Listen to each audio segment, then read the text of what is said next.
Hi friends, இன்னைக்கு நான் வந்து பேரண்ட்ஸ் மீட்டிங்க்கு நாங்களும் எங்கள் அப்பா போகிறோம். ஆமாங்க, இன்னைக்கு பேரண்ட்ஸ் மீட்டிங்க்கு நானும் என் பொண்ணும் போகிறோம்.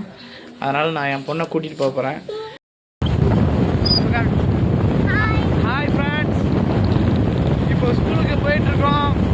நான் போயிட்டு அங்கே போயிட்டு வீடியோ போடுறேன்.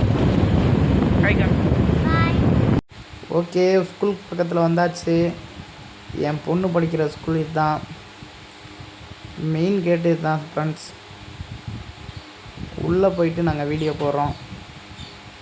உள்ளே வந்தாச்சு. இப்போ ஸ்கூலுக்கு பக்கத்துலேயே போகலாம். பைக்கில் போயிட்டுருக்குறோம். பைக்கை ஓரமாக நிறுத்திடுவோம். ஓகே ஃப்ரெண்ட்ஸ், வந்தாச்சு. இப்போ உள்ளே போகணும். பேரண்ட்ஸ் மீட்டிங்கில் என்ன சொல்கிறாங்கன்னு பார்க்கலாம். ஸ்கூலுக்கு வந்தோடனே என் பொண்ணு மூஞ்சி மாறிடுச்சு, சிரித்த முகம் மாறிடுச்சு. மேலே டீச்சர்லாம் பார்க்குறாங்க, அங்கே தான் போகணும். சரிம்மா, பிள்ளைகள்லாம் விளையாடுறாங்க இந்த பக்கம். இவங்களுக்கெல்லாம் பேரண்ட்ஸ் மீட்டிங் இல்லை போல் இருக்குது, பெரிய பசங்க.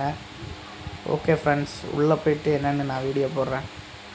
ஸ்கூலுக்குள்ளே வீடியோ போட முடியல ஃப்ரெண்ட்ஸ், வெளியே இருந்தால் போயிட்டுருக்குறோம்.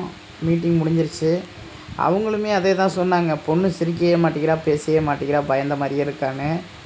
நான் சொன்னேன், நல்லாவே பேசுவா, வீடியோலாம் போடுவா, நல்லா பேசுவா மேடம் அப்படின்னு சொன்னேன். அந்த மாதிரி தெரியலையே, அந்த வீடியோலாம் சென்ட் பண்ணுங்கள் அவள் பேசுகிறத அப்படின்னு சொன்னாங்க. அப்புறம் பொண்ணு நல்லா படிக்கிறா, ஆனால் நிறைய ஸ்கூல் லீவ் போடுறான்னு சொல்கிறாங்க. நானும் டீச்சர்கிட்ட ஆமாம் மேடம், அதிகமாக என் பொண்ணு லீவ் போடுறது தான் பிரச்சனை அப்படின்னேன். இனிமேல் கண்ட்ரோல் பண்ணிக்கலாம் சார், நாங்களும் கண்டிக்கிறோம், நீங்களும் கண்டிங்க அப்படின்னு சொல்லியிருக்காங்க. ஓகே ஃப்ரெண்ட்ஸ், கிளம்புறோம். பொண்ணுக்கு வேறு பப்ஸு வாங்கி கொடுங்கன்னு சொல்கிறா பேக்கரியில். அதனால் டவுனுக்கு வந்திருக்கோம், எங்கள் ஊர் பக்கத்துலேயே. பேக்கரிக்கிட்ட போகலாம். நான் ஒரு பாதாம் பாலும் பப்ஸு சாப்பிட்லான்னு பார்க்குறேன். என் பொண்ணு பப்ஸ் மட்டும் போதுங்கிறா. இந்த பேக்கரிக்கிட்ட வந்தாச்சு ஃப்ரெண்ட்ஸ். ஓகே, உள்ளே போகலாம். பப்ஸு வாங்கியாச்சு, எனக்கு பாதாம் பால் வாங்கியாச்சு. பப்ஸு சாப்பிட்றா பொண்ணு. ஓகே ஃப்ரெண்ட்ஸ், உள்ளே முழுமையாக வீடியோ போட முடியலை, ஏன்னா நிறைய பேர் உட்காந்துட்ருக்காங்க பக்கத்தில்.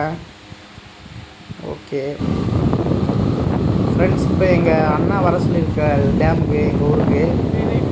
அதனால் இன்றைக்கி டேமுக்கு போகிறோம். எங்கள் ஒய்ஃபு வீட்டுக்கு போயிட்டாங்க டேமுக்கு. டேம் தான் போயிட்டுருக்கோம். பாருங்கள், இயற்கை காட்சி பயங்கரமாக இருக்கும். டேம் நல்ல பசுமையான ஏரியா. எல்லாம் 100 நாள் வேலை திட்டத்தில் எல்லாம் உட்காந்துருக்குறாங்க. மக்களை அரசு சோம்பேறித்தனம் படுத்துதாங்க. பாருங்கள், படுத்துட்ருக்குறாங்க எல்லாம். அவங்கவுங்க சொந்தமாக வயல்காட்டுகளில் வேலை செஞ்சாங்க சம்பளத்துக்கு. நல்ல சுறுசுறுப்பாக இருந்த மக்கள் இன்றைக்கி சோம்பேறி ஆகிட்டாங்க. பாருங்கள், வளைவு நெளிவு, அழகான ரோடு, மலைப்பகுதி. டேமுக்கு தான் போயிட்டுருக்கோம். நிறைய மயில், முயல், மான்லாம் பார்க்க முடியும் ஃப்ரெண்ட்ஸ் வீடியோவில். இந்த பாருங்கள், மயில் ஒன்று இருக்குது பாருங்கள், அதை பாருங்கள். அதான் பாருங்கள், உள்ளே போகுது பாருங்கள் மயில். பக்கத்தில் போயிட்டேன் பாருங்கள், அந்த மயில் உள்ளே போகுது. உள்ளே போய் பதுங்கிச்சு, வெளியே வருமா? பிடிமா அந்த வீடியோவை. விசில் அடித்தா மயில் வெளியே வரும், பயப்படும். இந்த பறக்கும் பாருங்கள். பறக்குது பாருங்கள். இந்த பறக்குது. சரி, நம்ம போகலாம் வீட்டுக்கு. ஓகே ஃப்ரெண்ட்ஸ், நம்ம ஊருக்கிட்ட வந்தாச்சு. நிறைய மீன் பிடிக்கிறாங்களா ஃப்ரெண்ட்ஸ் டேமில். தண்ணி மூடியாச்சு. இந்த பாருங்கள், வலையெல்லாம் பின்னிட்டுருக்காங்க. நான் மீன் பிடிக்கிற வீடியோ ஒன்று போடுறேன். நாளைக்கு நானும் மீன் பிடிக்கலான்னு பார்க்குறேன். ஊருக்குள்ளே உள்ளே வந்தாச்சு. நம்ம ஊருக்குள்ளே வந்தாச்சு. ஒய்ஃபும் போயிட்டாங்கன்னு சொன்னாங்க, வீட்டுக்கு வந்துட்டாங்க. இங்கே டைரெக்டாக இங்கே வந்துருங்க அப்படின்னு சொன்னாங்க. அதனால் அங்கே தான் நாங்களும் போயிட்டுருக்கோம்.